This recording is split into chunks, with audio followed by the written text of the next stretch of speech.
बिस्मिल्लाहिर्रहमानिर्रहीम। अस्सलाम वालेकुम। मासूमास किचन में मैं आप सबको वेलकम कहती हूँ। उम्मीद करती हूँ आप सब लोग ठीक ठाक होंगे।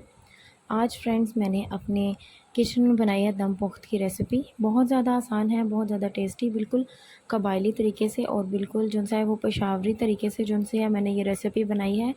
बनाने में बहुत ज़्यादा आसान और खाने में बहुत ज़्यादा टेस्टी है। तो फ्रेंड्स आप इस वीडियो को कंप्लीट वॉच कीजिएगा ताकि आप कोई पार्ट मिस ना हो जाए और आपकी जो रेसिपी है वो बिल्कुल परफेक्ट बने। तो चलें हम चलते हैं अपनी रेसिपी की तरफ। तो मैंने सबसे पहले ये रान ली है बकरे की। ये तकरीबन 3 किलो के करीब जो रान है मैंने ये ले लिया और आप ये देख सकते हैं इसको मैंने कट कर लिया। बस थोड़ा सा जो सा वो साइड्स जो से वो अलग मैंने नहीं की। तो आप चाहें तो छोटे छोटे पीसेस भी कर सकते हैं। तो ये 3 किलो के करीब मैंने लिया है। तो सबसे पहले ये दुम्बे की चर्बी मैंने ली है, तकरीबन आधा किलो के करीब मैंने चर्बी ऐड किया और जो से मैंने इसको नीचे सारा बिछा दिया ठीक इसी तरीके से। और उसके बाद 1 किलो के करीब आलू लिए हैं मैंने। ये साबुत ही आलू मैंने धोकर ये इसमें मैं इस तरह रखते जाऊँगी। और उसके बाद ये रान जो है बकरे की ये मैं इसमें इस तरीके से बिछा दूँगी, बिल्कुल इस तरीके से। और बाकी जो पीसेस हैं वो हम रख देंगे साथ में। अब नमक लिया है मैंने 1 खाने का चम्मच, आप हस्बे ज़रूरत भी ऐड कर सकती हैं। ज़ीरा साबुत लिए ये मैं ऐड कर रही हूँ। ज़ीरे से जो गोश्त की स्मेल है वो बिल्कुल ख़त्म हो जाती है और बहुत अच्छा फ्लेवर आता है। टमाटर लिए हैं, ये मैंने आधा किलो टमाटर लिए हैं और इनको सेंटर से मैंने कट कर लिया और ये भी ऊपर इस तरह कवर कर दूँगी। प्याज मैंने 1 किलो के करीब लिए थे और प्याज भी सारे इसके ऊपर मैं इस तरीके से रख दूँगी। और मिर्चें ली हैं मैंने तकरीबन ये 10 से 12 ली हैं। आप चाहें तो उसमें ज़रूरत ले सकती हैं जितने आपको स्पाइसेस पसंद हैं उस हिसाब से। उसके बाद एक गूंदा हुआ आटा मैंने लिया है जिसको मैं चारों तरफ लगाकर इसको कवर कर दूंगी ताकि जो पकने के दौरान जो है ना स्टीम बाहर ना निकले।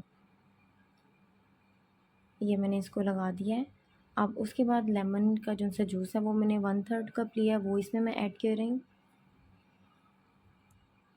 लहसुन है, ये 2 लहसुन मैं ऐड कर रही हूँ इसमें, 2 इनफ हैं।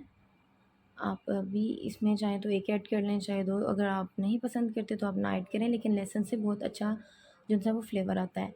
आप इसको ज़ोर से प्रेस करके चारों तरफ से प्रेस कर देंगे इस तरीके से ताकि जो स्टीम है वो बाहर ना निकले और जो हमारा गोश्त है वो अच्छे तरीके से पक जाए। अब इसको मैं चूल्हे पे रख रही हूँ। पहले तो मैं तकरीबन 5 मिनट के लिए जो है ना इसको हाई फ्लेम पे रखूँगी। उसके बाद फ्रेंड्स फ्लेम जो से हमने काफ़ी कम कर देनी है और तकरीबन 2 से 3 घंटे के लिए इसको हल्की आंच पे पकाना है ताकि हमारा गोश्त गल जाए। तो तकरीबन 3 घंटे तो मुकम्मल नहीं हुए, 2.5 घंटे मैंने इसको लगाया है और 2.5 घंटे पकाने के बाद जो है ना वो ये दम पुख्त जो रेडी हो चुके हैं। माशाल्लाह हर चीज़ इसमें जो है गल चुकी है, खुशबू भी बहुत लाजवाब किस्म की आ रही है। तो ये देखें कितना नरम हो चुका है गोश्त, ठीक है। तो अब इसको डिश आउट कर लेंगे। तो फ्रेंड्स ये देखें लाजवाब किस्म का दम पुख्त रेडी हो गया है। अब जो बाकी बची हुई उसकी यखनी थी वो हम इसके ऊपर डाल देंगे ताकि जो टेस्ट है वो और ज़्यादा इसका आना शुरू हो जाए। तो फ्रेंड्स आप ये रेसिपी लाजमी ट्राई कीजिएगा, बहुत आसान है और बहुत ज़्यादा बिल्कुल पेशावरी रेसिपी है और खाने में भी बहुत ज़्यादा मज़ेदार।